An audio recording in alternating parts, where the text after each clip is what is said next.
शांति। आज हम आपके सामने एक बहुत सुंदर खेल लेकर आए हैं।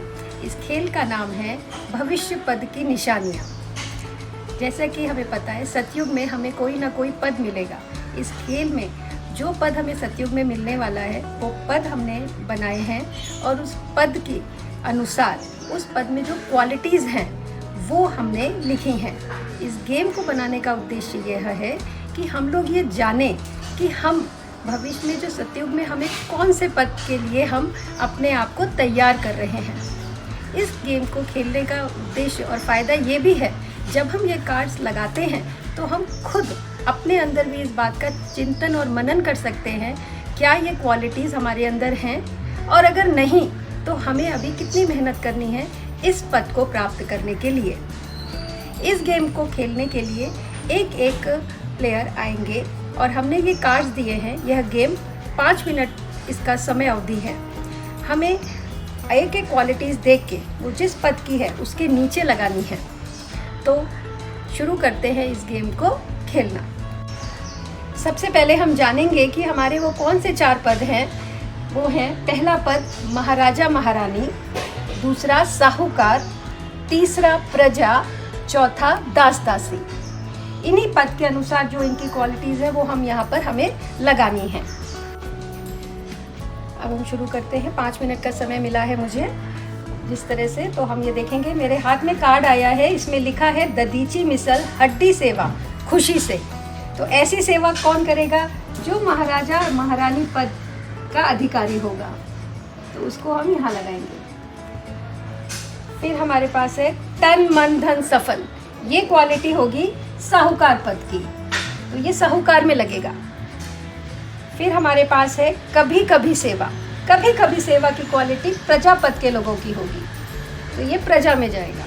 फिर हमारे पास है सेवा से मन चुराना तक ईर्ष्या करना, ये जो पद है ये दास दासी पद की क्वालिटी रहेगी, जो जी चुराएंगे। तो इसी तरीके से हमारे पास और भी कार्ड्स हैं। जैसे अब हमारे पास आ रहा है दानी महादानी वरदानी, ये तीनों ही क्वालिटीज़ महाराजा महारानी पद के हैं, तो ये महाराजा वाले में आएंगे। उसके बाद हमारे पास है दानी महादानी, दानी महादानी साहूकार पद की क्वालिटी होगी। फिर केवल दानी प्रजापद की क्वालिटी में आएगा, और लेवता जिसकी इच्छा हमेशा लेने की रहती है वो हमारे दास दासी पद के लोग होंगे।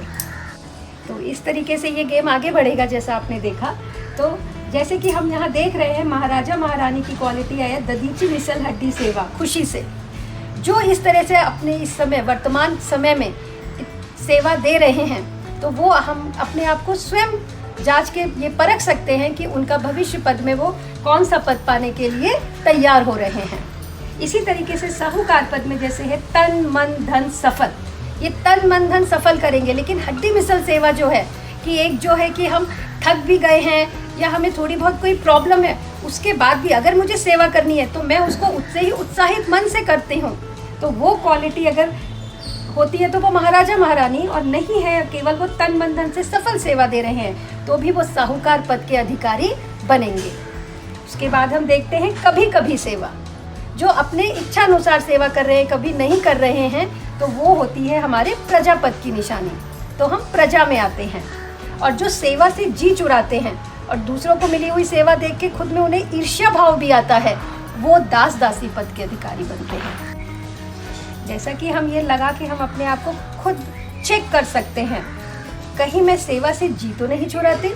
अगर हम सेवा से जी चुरा रहे हैं तो ये स्पष्ट होता है कि मुझे भविष्य पद में कौन सा पद मिलने वाला है।